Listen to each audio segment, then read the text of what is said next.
Looking forward to that. Everyone's looking at that forecast to see what it's going to be looking like on Thanksgiving. And we want to ask you, what are you really serving your family on Thanksgiving Day? You might be surprised if you're using these popular already prepared staples, which most people do. I think you will be surprised. Dr. Noreen Khan-Mayberry, otherwise known as the Tox Doc, is here, and you're always keeping us clean, at least trying to. I'm anxious to see what you have to say.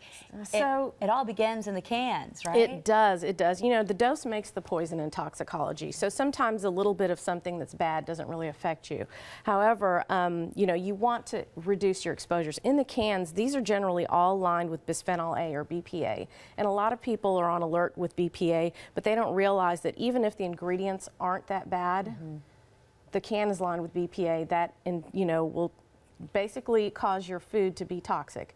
So you want to decrease BPA. You don't want to have that. You don't want to get anything out of a can.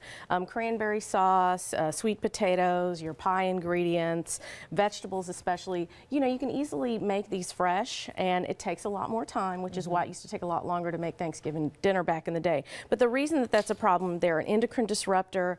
There's strong evidence that it can lead to several types of cancer, including prostate cancer, heart disease, and damage to the reproductive system. And it's actually a watch item for the National Toxicology Program for reproductive issues. Okay, so besides just Thanksgiving, we need to be thinking about this all the time, not just next year. All year round. Okay, let's talk about what's in some of the other things. Fun things like marshmallows. A lot of people like to melt those all over their yams. Definitely. Yeah, so that's tetrasodium pyrophosphate, and generally that's not an issue, but when you eat too much, and you know, we tend to pig out on Thanksgiving, you know, you can have gastrointestinal issues. So people with digestive problems, and even people without digestive, if you eat too much, you can get in bloating, gas, and diarrhea. So you really want to watch ingredients. You want to look out for tetrasodium pyrophosphate. Something else, an ingredient you see a lot on all of these is MSG, and it won't even say MSG. It'll often be written all the way out, and then you're not going to recognize it as MSG. Right, exactly, and you have to be very careful about reading labels because of that. Now, it's required to be on the label, but you're right, people are getting very slick with where they actually state that.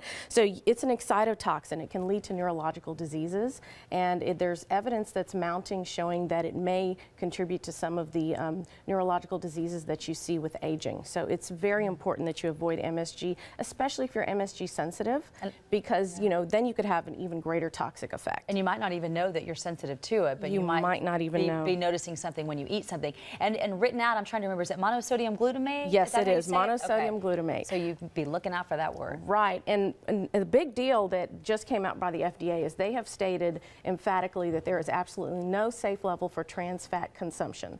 So, you know, when you see partially hydrogenated vegetable oils, which you see everywhere, you know, these are trans fats. You know, they're in your cornbread mix. You know, they're all over the place. So watch out for that, because honestly, there is no safe level for consuming trans fats. It sounds like in the future that's not going to be in our food, but for now it's in it's in a lot of products in the supermarkets. It is, and there's no telling how long it will take for that future to actually arrive.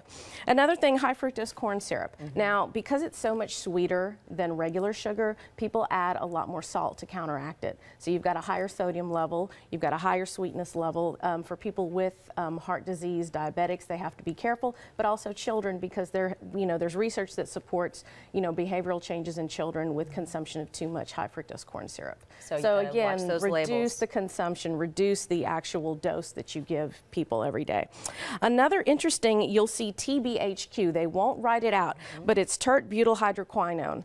Doesn't even sound good. I don't think I want that in my body. It doesn't, but you know what? You find it in those cream cakes that you buy in the store, anything that's fatty, in a lot of breads, in your pie crusts, in your stuffing, you know, in your, you know, croissant-like rolls, you can find that there. And so that is something that you really want to be careful of. And the reason you want to not use TBHQ is because the metabolites are what are the issue. A lot of people have problems metabolizing TBHQ. Isn't one ingredient actually a pesticide? It's calcium something, and it looks like it might be healthy because it says the word calcium in it. What is that one? There's so many ingredients that are pesticides that, you know, like even like propylene glycol. It is a green alternative for antifreeze, but it's also a food additive. So there's so many pesticides, and as a matter of fact, I'll put a list out of, you know, chemicals that are used as pesticides, also used as food additives. It's a lot of information for people to take in, but you've got a lot of this information in these books you've got here, and how can they also find you online to get this whole list? They can find me online. They can follow me at Dr. Noreen. They can go to my website, drnoreen.com.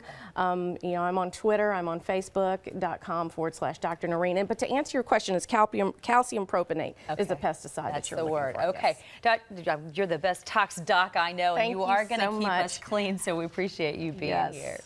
Guess what?